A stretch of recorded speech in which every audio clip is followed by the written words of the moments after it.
আপনাদের জন্য আসন রাখা হয়েছে। আপনারা বাচ্চাদের ডিস্টার্ব করবেন না, অনুগ্রহ করে বলছি। আপনাদের জন্য আসন রাখা হয়েছে। আপনারা বাচ্চাদের ডিস্টার্ব করবেন না, অনুগ্রহ করে বলছি।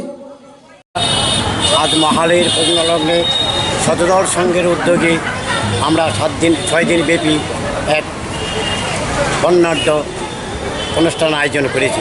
তার প্রথম দিন আজকে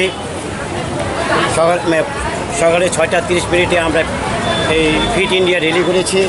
এখন শুরু হয়ে চলছে আমাদের আর্ট প্রতিযোগিতা।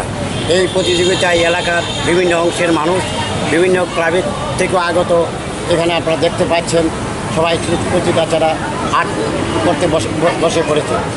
তাই শুধু আর্ট কম্পিটিশান নয়, আজ বিকাল 3 ঘটিকায় আমাদের যোগাসন কম্পিটিশান 3টায় শুরু হবে। তারপরের দিন শুরু হবে ক্যারেটে প্রতিযোগিতায়। প্রত্যেক দিনই আমাদের এইভাবে নৃত্য প্রদর্শন এক অনুষ্ঠানের মাধ্যমে আমরা 6 দিন কাটাতে চাই।